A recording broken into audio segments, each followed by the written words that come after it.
పల్నాడు జిల్లా చిలుకలూరుపేటలో సుపరిపాలనలో తొలి అడుగు 4.1 కార్యక్రమం నిర్మించారు. సాతలూరు చందవరంలో తొలి అడుగులో భాగంగా వర్షంలోనూ ఎమ్మెల్యే ప్రతిపటి పుల్లారావు ఇంటింటికి తిరిగి ప్రచారం చేశారు. అనంతరం సాతలూరులో సిసి రోడ్డును ప్రారంభించి ప్రజలను ఉద్దేశించి ఆయన మాట్లాడారు. పనిచేసే ప్రభుత్వాన్ని కాదనుకుంటే గతంలో మాదిరే ప్రజలు నష్టపోతారని చెప్పారు.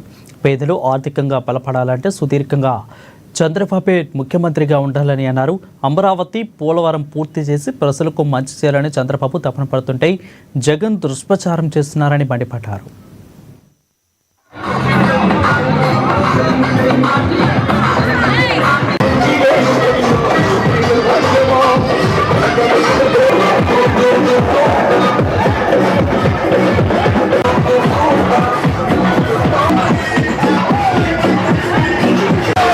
అధికారంలో ఉండాలని పవన్ కళ్యాణ్ గారు కూడా పదే పదే చెప్తా ఉన్నారు. చంద్రబాబు గారి అనుభవం, చంద్రబాబు గారి సీనియారిటీ, చంద్రబాబు గారికి ఉన్నటువంటి అవగాహన, పెట్టుబడులు తెచ్చేటువంటి శక్తి సామర్థ్యాలు చంద్రబాబు గారికి ఉన్నాయని పవన్ కళ్యాణ్ గారు కూడా పదే పదే చెప్తున్నటువంటి దాన్ని మీకు గుర్తు చేస్తూ ఉన్నాను. పనిచేసే ప్రభుత్వం ఉండాలి.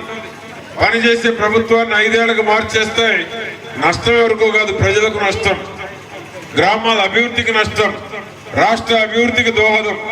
రాష్ట్ర అభివృద్ధికి నష్టం జరగకుండా ఉండాలి అంటే 10 ఏళ్ళు 15 ఏళ్ళు ఒకే ప్రభుత్వం, ఒకే నాయకుడు అధికారంలో ఉంటే రాష్ట్రం అభివృద్ధి చెందుతుంది, గ్రామం అభివృద్ధి చెందుతుంది. గ్రామంలో ఉన్న పేదవాళ్ళందరికీ కష్టాలు పోయి అందరూ కూడా ఆర్థికంగా బలపడేటువంటి అవకాశం ఉంటుంది.